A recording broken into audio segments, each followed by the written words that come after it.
तो दिल्ली से ये बड़ी खबर आपको बता रखेंगे। सुरक्षा पर कैबिनेट समिति की बैठक होने जा रही है। ऑपरेशन सिंदूर के बाद सीसीएस की बैठक, प्रधानमंत्री नरेंद्र मोदी की अध्यक्षता में ये बैठक होने जा रही है। ऑपरेशन सिंदूर की समीक्षा होगी। सीसीएस की बाद मोदी कैबिनेट की भी बैठक होगी। विशेष सत्र बुलाने की मांग पर चर्चा संभव है।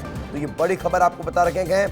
विशेष चर्चा अब ऑपरेशन सिंदूर के बाद होती हुई नजर आ रही है, चाहे सीसीएस की बैठक हो या फिर मोदी कैबिनेट की। इसी से जुड़ी एक और बड़ी खबर, भारत पाक सीमा पर सैनिक कम करने की तैयारी शुरू हो चुकी है। आज एक दूसरे के साथ प्लान साझा किया जा सकता है। बॉर्डर पर सैनिकों और हथियारों की संख्या को बढ़ा दिया था, लेकिन अब उसे कम करने की तैयारी शुरू हो चुकी है। ऑपरेशन सिंदूर के दौरान ये तैनाती बढ़ाई गई थी, लेकिन अब डीजीएम स्तर की बैठक के बाद इन्हें कम करने की तैयारी है।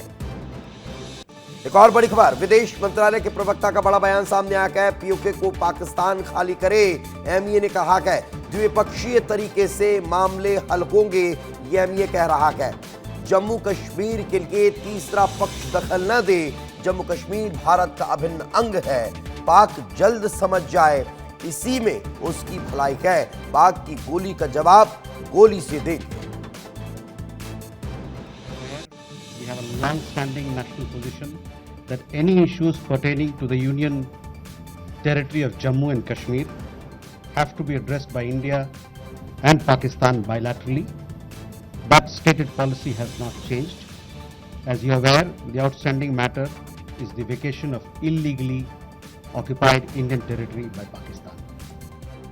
और इस बीच एक और बड़ी खबर, भारत ने पाक राजनयिक को निष्कासित कर दिया है। पाक अधिकारी को भारत छोड़ने का आदेश दे दिया गया है। 24 घंटे के अंदर देश छोड़ने का अल्टीमेटम दिया गया है। उच्चायोग के अधिकारी पर जासूसी का आरोप है और भारत ने कर्मचारी को वांटेड घोषित कर दिया है, जिसके बाद भारत छोड़ने के लिए भी अल्टीमेटम दे दिया। और इसी बीच एक और बड़ी खबर आपको बता रखेंगे। पाकिस्तानी एयरबेस की सैटेलाइट तस्वीरें सामने आई है। एयरबेस की सैटेलाइट इमेज सामने आ चुकी है। भारत ने हमले में इसे तबाह कर दिया है। भारत की स्ट्राइक में ये तबाह हो चुका है। कई पाकिस्तानी एयरबेस तबाह हुए हैं। 11 इनकी संख्या बताई जा रही है और उसकी तस्वीरें इस वक्त आपके टेलीविजन स्क्रीन पर है। सैटेलाइट इमेज आप देख पा रहे हैं और इन सैटेलाइट इमेज को देखकर आप समझ सकते हैं 3 मई 2025 और एक 27 अप्रैल और दूसरी 11 मई की तस्वीर। हमले के पहले और हमले के बाद की स्थितियां कैसी है, ये भुलारी एयरबेस की तस्वीर, ये सुकूर एयरबेस देख लीजिए। 3 मई और 10 मई की तस्वीर, हमले के पहले कैसा था और हमले के बाद कैसा उजड़ा हुआ नजर आ रहा है। ये नूर खान एयरबेस 25 अप्रैल और 10 मई, हमले के पहले और हमले के बाद की स्थितियों को आप समझिए और देखिए कि क्या मंजर वहां पर रहा होगा, किस तरह से ये तबाह होकर तबाह होता हुआ दिखाई दे रहा है। तबाह होने के बाद की इन तस्वीरों को देखिए। ये देखिए, पहले पूरी तरह से प्लेन नजर आ रहा, लेकिन तबाही के बाद किस तरह खंडहर में ये तब्दील हो चुका है। ये सुकूर एयरबेस है, लेकिन हमने आपको अलग अलग एयरबेस की तस्वीर दिखाई और पहले भी हमने बताया गया कि कैसे ये पाकिस्तान को नुकसान पहुंचा है।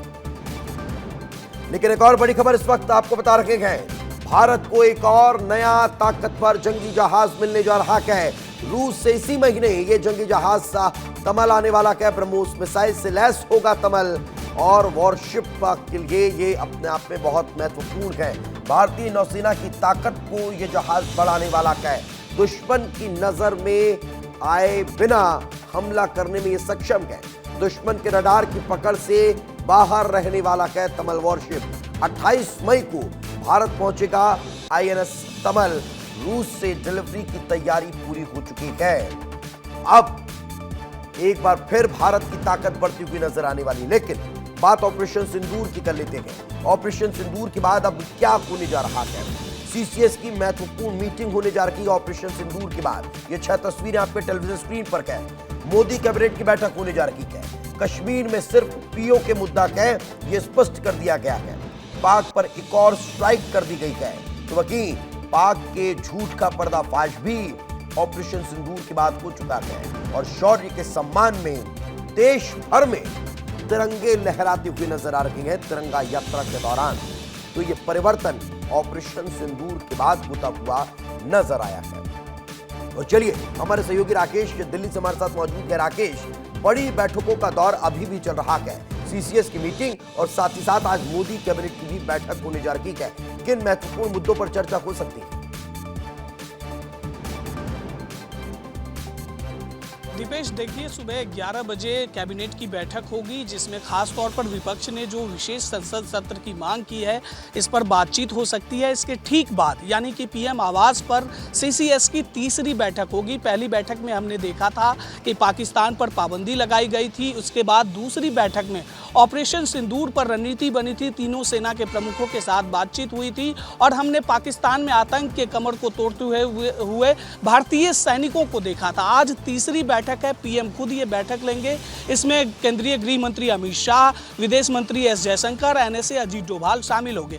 खास तौर पर इस बैठक में जो बात निकलकर सामने आ रही है, आंतरिक सुरक्षा पर जोर दिया जाएगा। पिछले दिनों जब डीजीएमओ लेवल की दूसरी बातचीत हुई थी पाकिस्तान के डीजीएमओ से, तो इस दौरान पाकिस्तान ने एक मांग की थी कि सैन्य गतिरोध जो बॉर्डर एरिया में बढ़ाई गई है उसे कम किया जाना चाहिए। तो इस पर भारत विस्तार से सोच सकता है और खास तौर पर जम्मू कश्मीर में इंटरनल सिक्योरिटी का मामला, जो कि एनएसए अजीत डोभाल की देखरेख में एनआईए की टीम वहां पहुंची थी, जांच कर रही थी और पिछले दिनों 3 आतंकियों को मार गिराया गया था। तो दीपेश, इस लिहाज से आज की बैठक में बहुत महत्वपूर्ण फैसले लिए जा सकते हैं। जो ओवरग्राउंड वर्कर है, जो पाकिस्तान में उनके आका बैठे हुए थे, उनको तो तबाह कर दिया गया है। जो जम्मू कश्मीर के रीजन में जो ओवरग्राउंड वर्कर हेल्प कर रहे हैं और जो नासूर बैठे हैं, उसको कैसे खत्म किया जाए, इस पर बातचीत हो सकती है। और बिल्कुल, दूसरी तो कई बात मसले हैं जिन पर बातचीत होती हुई नजर आ सकती है। फिलहाल बहुत बहुत शुक्रिया राकेश, इस तमाम जानकारी के लिए।